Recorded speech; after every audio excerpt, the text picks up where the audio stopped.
al 25. Amén. Aleluya.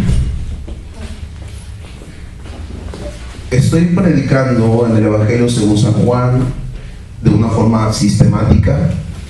No quiero dejar pasar ni un versículo. Quiero sacar en el nombre de Jesús toda la riqueza literaria, espiritual de este Evangelio que escribió un hombre testigo presencial de los hechos de mi Jesús, que fue el último y el único que murió de muerte natural.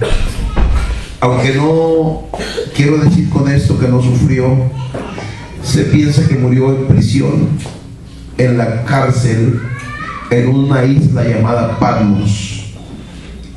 El hombre que escribió el último libro de la Escritura, Juan el apóstol, que él se califica a sí mismo el apóstol amado por Jesús.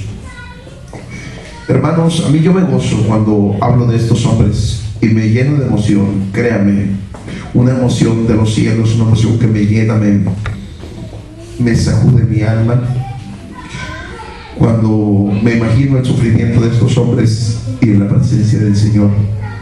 Muy bien, vamos a orar antes de leer. Padre, gracias le damos, Dios mío, en esta hora, Señor, porque usted es bueno, Dios, es poderoso, es maravilloso, es santo. Gracias por su palabra, Dios mío, que es de gran bendición para nosotros. Gracias por su evangelio, Señor mío. Gracias porque usted es tan grande y tan puro y tan maravilloso. Oh, Señor mío, gracias, Señor. Gracias. En el nombre maravilloso de Jesús, vamos a hablar su palabra, Dios mío. Vamos a predicar su palabra, Dios mío. Yo le ruego de su luz, deme de su luz, denos de su luz, denos de su palabra, denos de usted, Señor. Ayuda a su iglesia, ayúdanos a entender, Señor. Lo necesitamos, Señor, en el nombre poderoso de Jesús. Aleluya, aleluya. Gloria a Cristo. Adore a Dios, iglesia. Adore a Dios, iglesia. Adore a Dios, iglesia. Adore a Dios. Alabe a Dios, aleluya. Gracias. Él está aquí. Santificado su nombre. Gracias, Maestro, gracias. Aleluya. Muy bien. Recordemos que Jesús termina un mensaje, termina un servicio en donde predica, hermanos míos, desde el versículo 11 hasta el versículo 21, y enfoca su mensajes predicados por Jesús. Los estudiosos, historiadores, piensan que los mensajes de Jesús duraban hasta 7 horas. Las predicaciones de Jesús duraban hasta 7 horas. La Biblia habla de que el apóstol Pablo predicaba prácticamente hasta el amanecer. Eran mensajes muy largos. Se piensa que el sermón del monte duró 8 horas, ese mensaje, desglosando y explicando todo eso. Claro, la Biblia misma dice que todas las cosas que Jesús hizo en esta tierra físicamente, podían juntarse todos los libros del mundo para escribir en ellos, y no se completaría a escribir lo que Jesús hizo en esta tierra físicamente. Así que la Biblia, lo que tenemos son, hermanos, partes importantes del testimonio de Jesús. Amén, del testimonio de los profetas, de los apóstoles, pero no está narrada todas las actividades, todos los sucesos, no está en su totalidad todo lo que Jesús hizo. Lo menciona la Escritura claramente. Amén. Entonces, por eso es que los estudiosos han tomado esto para argumentar que las predicaciones de Jesús eran muy largas, muy largas.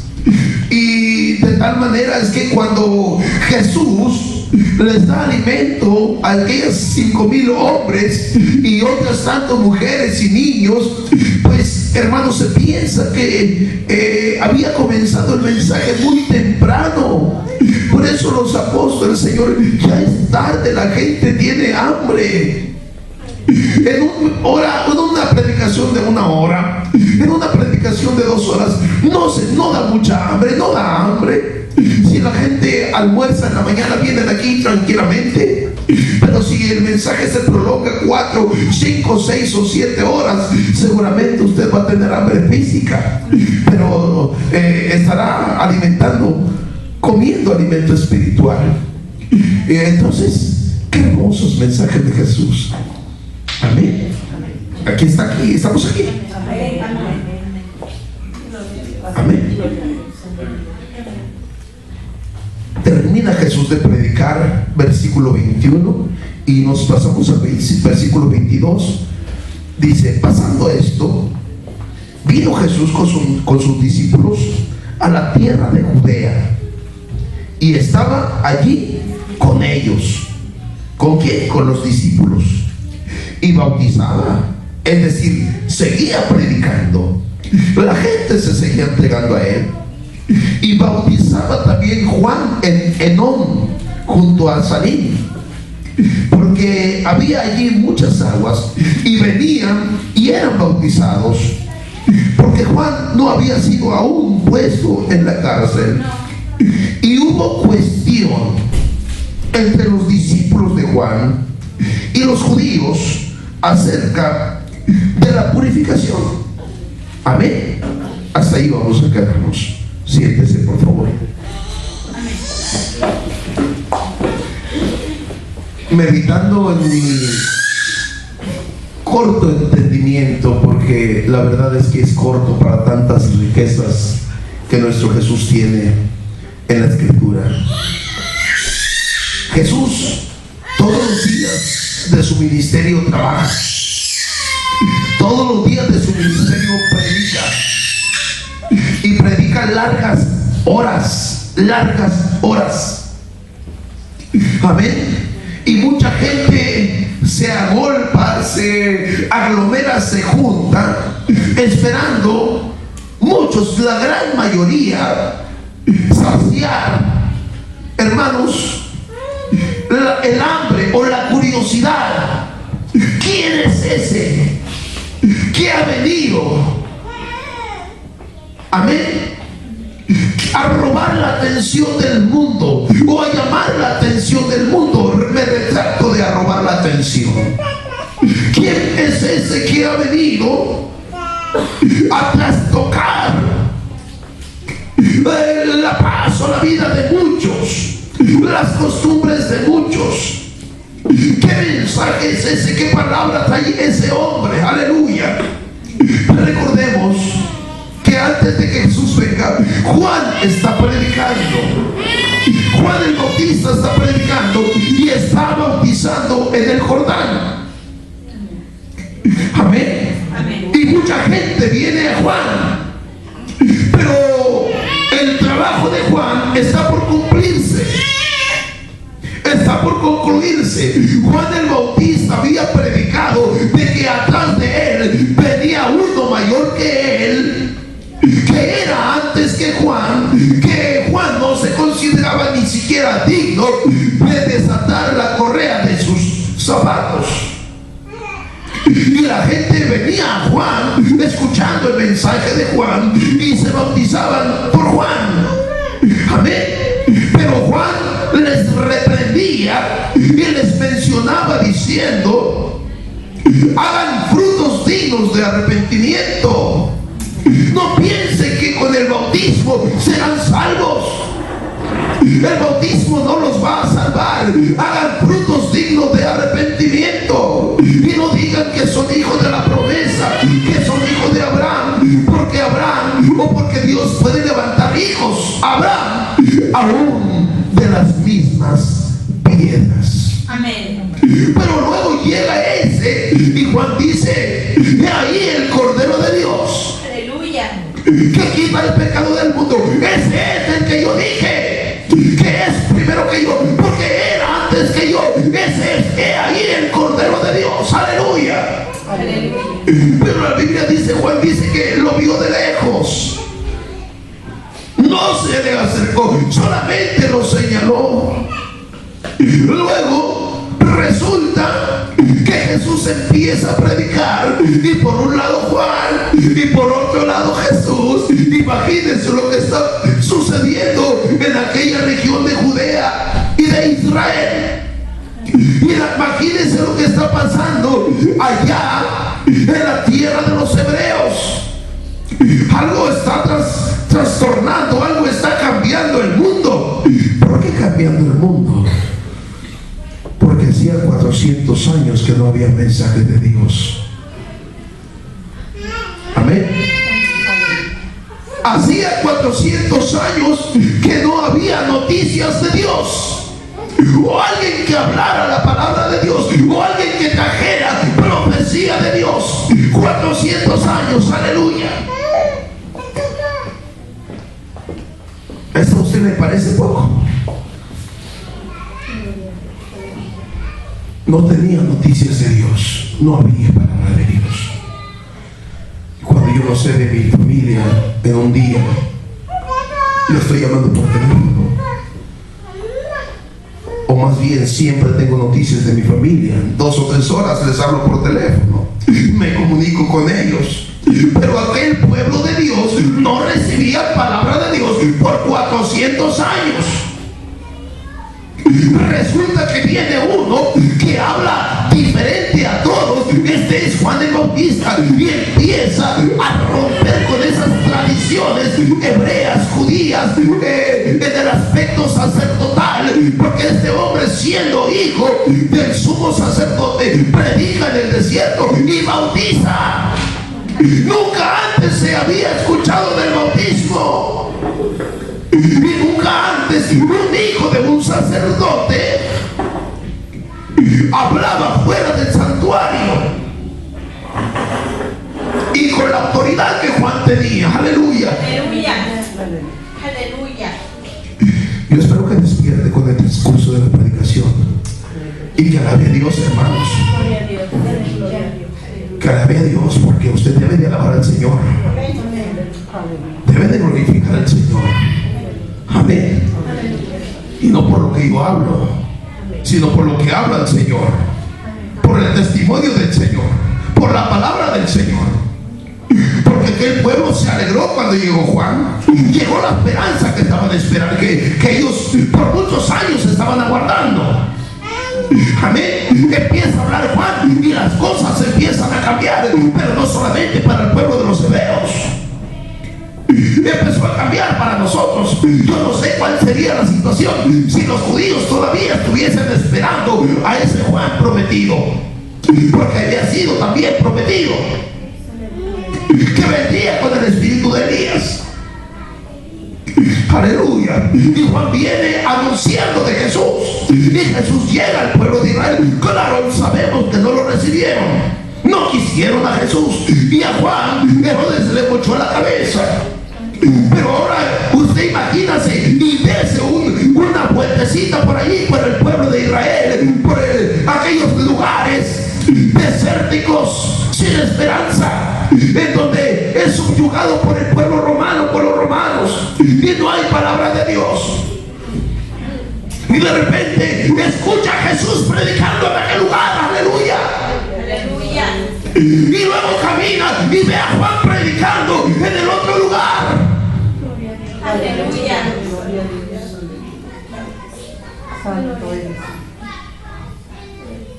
Yo creo que voy a terminar este mensaje pronto. Usted no quería venir al templo. La mayoría vinieron casi a fuerzas al templo.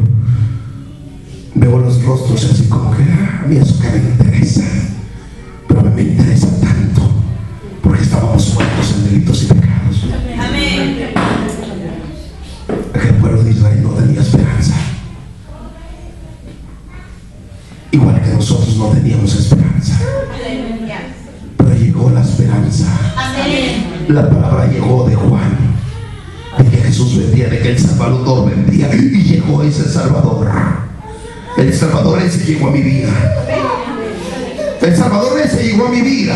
Amén. A la vida de usted no sé si ya llegó, pero yo desde que llegó me dio vida y estoy vivo. Y yo debo de adorar a Dios porque estoy vivo. Yo debo de alabar a Dios porque estoy vivo. La Biblia dice: levántate con tú que duermes y te alumbrará Jehová. Aleluya. La Biblia dice: todo lo que respira, alabe a Jehová. Aleluya. Amén. Aleluya. Pero usted, si no puede alabar a Jehová, es que no respira. Aleluya. Si no alaba a Dios en la casa de Dios, ni en ninguna parte alaba a Dios.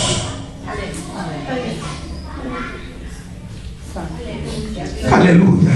Deje de pensar en las cosas de afuera.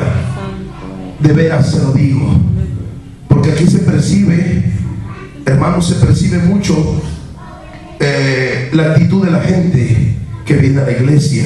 Se percibe de acá de arriba. No me importa. Cuando el mensaje no importa, de aquí se percibe aquí arriba del púlpito. Yo no le voy a poner a brincar, yo no le voy a poner a dar gritos de júbilo. Y si usted quiere adorar a Dios, adórelo.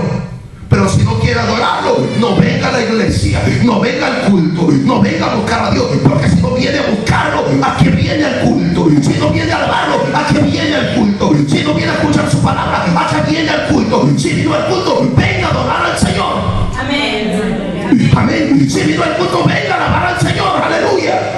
Y qué más gozo que escuchar su palabra. Qué más gozo que escuchar su mensaje. Amén. Amén. Aquellos pueblos de Israel estaban sin esperanza, como yo lo estaba. Pero desde el día que Jesús llegó a mi vida, yo alabo al Señor. Yo debo de alabar al Señor. Y más cuando aquel pueblo de Israel no había palabra por 400 años. De repente viene uno como Juan, que no ha nacido otro como Juan. Jesús lo dijo: de los nacidos de mujer no ha habido uno mayor que Juan en esta tierra. Jesús mismo lo dijo. Aleluya. Amén. Aleluya. Gloria a Dios. Alabado es el nombre del Señor. Y luego Jesús llega al pueblo de Israel. Y en aquel lugar, hermanos, el pueblo estaba diferente, había cambiado, el mundo entero había cambiado, la salvación había cambiado al mundo. Aleluya. El diablo estaba a punto de ser derrotado, el diablo estaba a punto de ser vencido. Bendito es el nombre del Señor. Aleluya. Gloria a Dios. Gloria a Jesús. Yo no sé qué pasaba cuando Pedro predicaba en una parte y Pablo estaba predicando en otra parte el mensaje del evangelio. Yo no sé qué pasaría si en la esquina o la otra esquina se estuviera predicando un mensaje parecido a este, y en la otra parte se estuviera predicando un mensaje como un mensaje bíblico, y en las congregaciones que hay aquí se predicara la verdad. Yo no sé cómo estaría San Nicolás de los Garza, yo no sé cómo estaría Podaca, no sé cómo estaría la región de Nuevo León si en todas las iglesias se predicara la palabra del Señor. Seguramente habría menos gente, pero esa menos gente podría lograr un impacto en el mundo, podría lograr un impacto en el estado completo. Aleluya. Amén. Porque cuando Jesús llega a predicar y Juan predica, se logra un impacto. Y Jesús llama a 12 convertidos, a 12 hombres que la palabra de él había carcomido su alma, se habían arrepentido, y dentro de esos 12 estaba un traidor. Aleluya, bendito sea el nombre del Señor. Pero también Jesús lo sabía, porque la palabra de Dios cambia al mundo. Cuando la gente recibe la palabra del Señor, cambia el mundo. Y el mundo hace 2000 años que cambió. Y ese cambio lo está comenzando Juan el Bautista. Y antes de Juan, Zacarías. Aleluya. Juan, luego Jesús está predicando. Se juntan los ministerios. Y allí, cuando Jesús empieza a predicar,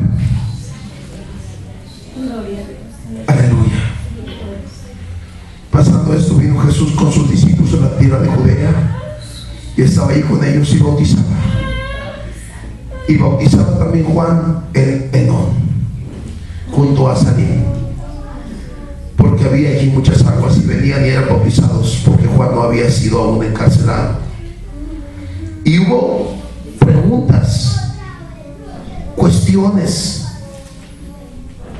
diferencias entre los discípulos de Juan y los judíos acerca de la purificación. Amén. Acerca de la purificación. ¿Qué es la purificación? ¿Qué es eso llamado purificación? Aleluya. ¿Tiene usted idea lo que significa purificación?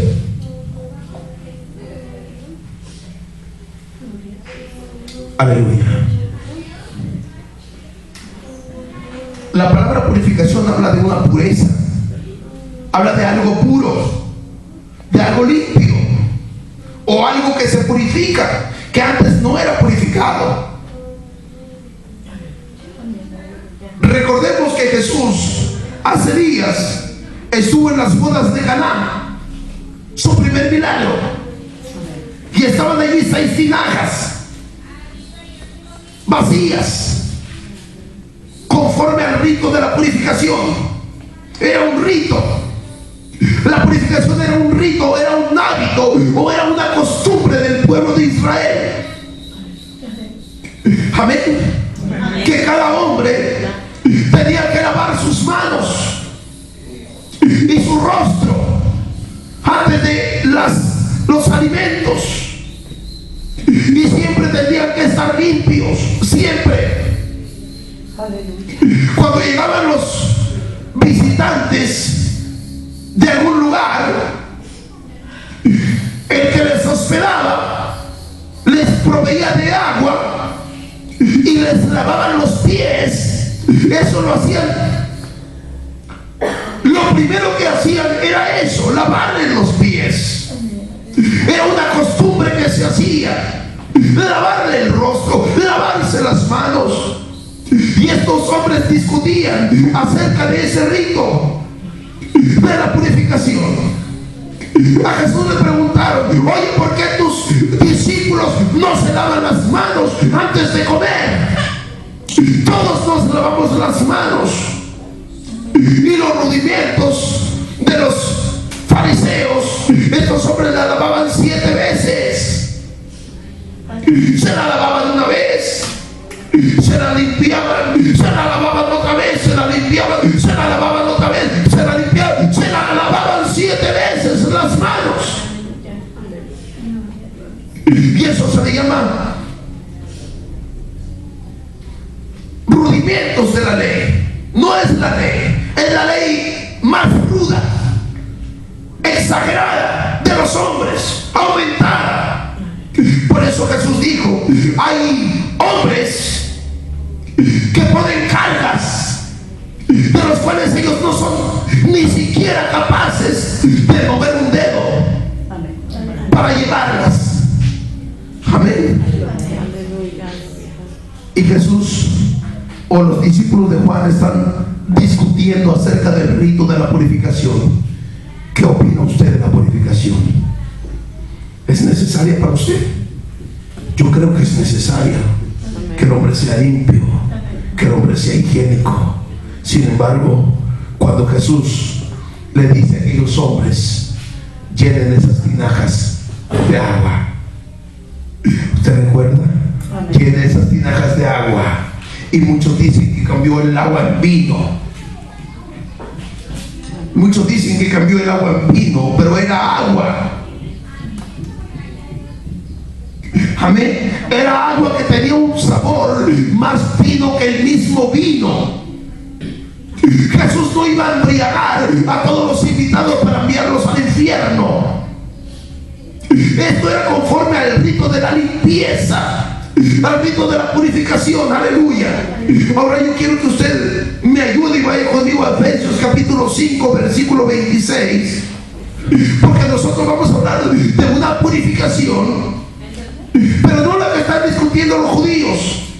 No la que están discutiendo los discípulos de Juan, sino la purificación de la cual hablan los discípulos, de la cual hablan los apóstoles, de la cual se debe llevar en la iglesia. Porque tenemos que saberlo. El rito de la purificación de los judíos para nosotros bien tiene que ser parte de la higiene. Efesios capítulo 5 versículo 26. Amén. Y ahí nosotros vamos a hablar, hermanos míos, de la purificación espiritual, de la purificación del corazón, del alma y de la conciencia, que es de lo que habla la Biblia. Aunque el espíritu no peca, es la carne. Sin embargo, el espíritu debe estar puro para que esa habitación del Espíritu Santo, limpio, se llene del Espíritu Santo en nuestro espíritu. Amén. Efesios 5 capítulo 26. Bueno, esto lo vimos anteriormente. Desde el 25: maridos, amad a vuestras mujeres, así como Cristo ama a la iglesia y se entregó a sí mismo por ella, para santificarla,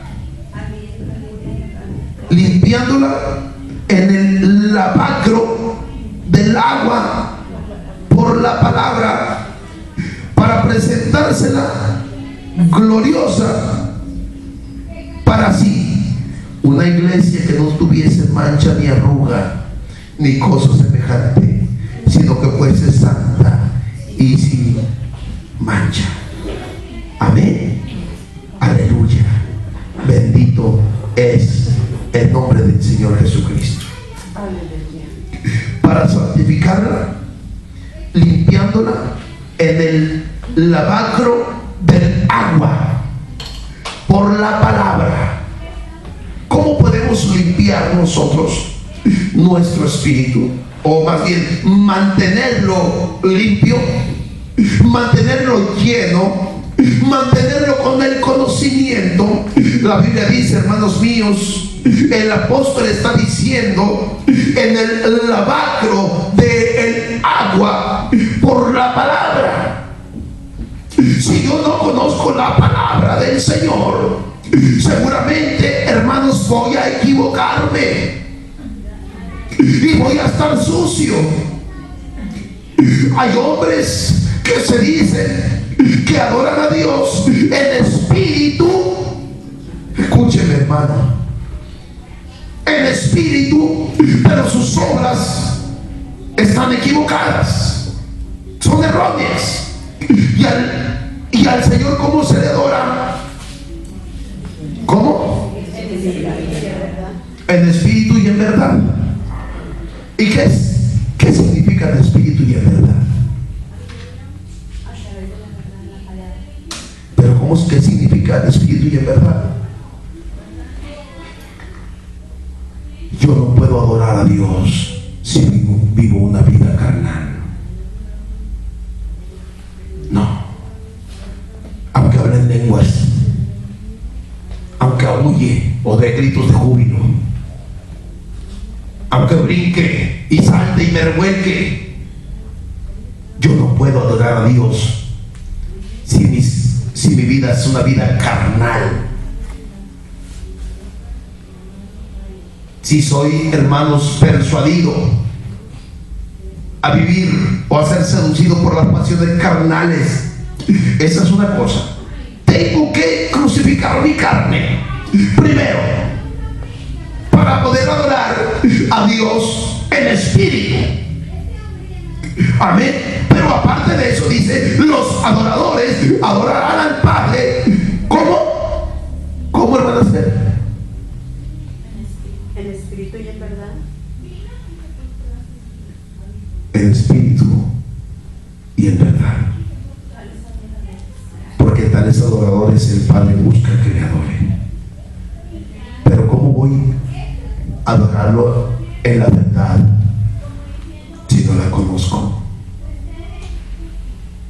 sido lavado con el lavacro de la palabra. ¿Sí me explico? Yo para adorar al Padre en espíritu, en verdad tengo que crucificar mi carne. Amén. Pero después tengo que conocer su palabra. Amén. Y vivirla. De otra manera no le adoro en espíritu ni en verdad, porque aunque crucifique mi carne, si no conozco la palabra y no la vivo, soy, hermanos, ignorante de esa palabra, de esa verdad. Y de otra manera Dios podrá salvarme por un error, podrá salvarme por la mentira, podrá salvarme por las emociones. La gente que no conoce su palabra obviamente no va a vivirla y vivirá de emociones. Yo anteriormente oraba por las casas, ¿se imagina? Oraba por los carros, ¿se imagina? Hermano, lo invito a mi casa para que unja mi casa y ore por ella, hermano, como si las casas necesitaran ser ungidas. Ignoraba la palabra del Señor, eso es cierto. Y agarraba aceite y las andaba barrando en la pared, porque no conocía la palabra del Señor, cosa que mucha gente hace. El que debemos ser lleno y ungido del Espíritu Santo y de verdad soy yo, es usted, no su casa, es decir, las paredes, allí no habita el Señor. Yo veía un video hace poco y andaban gente orando para liberar a una camioneta de los demonios, ¿se imagina? Una camioneta poseída, porque no conocen la verdad. Pero cuando el hombre conoce esa verdad, es limpio. Amén. Vive esa verdad. Amén. Amén. Crucifica su carne. Adora al Señor en esa verdad. Adora al Señor en ese conocimiento. No tiene errores, es decir, no vive una vida errónea. Yo antes, cuando alguien quería arrepentirse, acérquese aquí y repita después de mi esta oración: Padre, Padre, me acerco a ti, me acerco a ti, en el nombre de Jesucristo, en el nombre de Jesucristo. Perdóname, perdóname. Derrama tu sangre sobre mí, derrama tu sangre. Y era una repetición. Cuando la Biblia dice: no hagáis vanas repeticiones como los incrédulos. Amén. Era como un rezo. Y la gente estaba, no sentía nada. Es correcto guiarlos en una oración de arrepentimiento, pero cuando el hombre no hace nada, es decir, no lo hace con la sinceridad en su corazón, no hay cambio, no hay transformación, no pasa absolutamente nada. Cuando el Señor me alcanzó, yo no tuve que servir ninguna repetición. Yo no tuve que escuchar a nadie, solamente de mi corazón salió un clamor, una necesidad de decir al Señor: perdóname, Señor. Amén. Amén. Ya no quiero vivir como estoy, Señor, perdóname. Aleluya. Y el hombre que se siente arrepentido se lo expresa a Dios y se siente indigno. Y ahí Dios escucha el clamor, aleluya.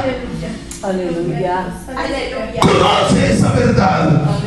Y es purificado en esa verdad. Su espíritu empieza a adorar a Dios. Llega el Espíritu Santo y toma lugar en ese espíritu del hombre. Y luego se juntan y hace habitación en él para siempre. Aleluya. Aleluya. Gloria a Dios. ¿Me está escuchando? Amén. Pero llega una persona invitada y dice: el Señor, perdóname en el nombre de Jesús, la verdad.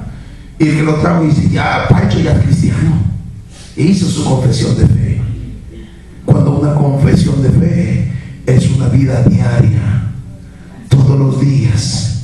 Es que no es así de la noche a la mañana, no es un proceso. Eso lo enseñan muchos. Es que es paulatinamente, no pueden dejar todo de la noche a la mañana.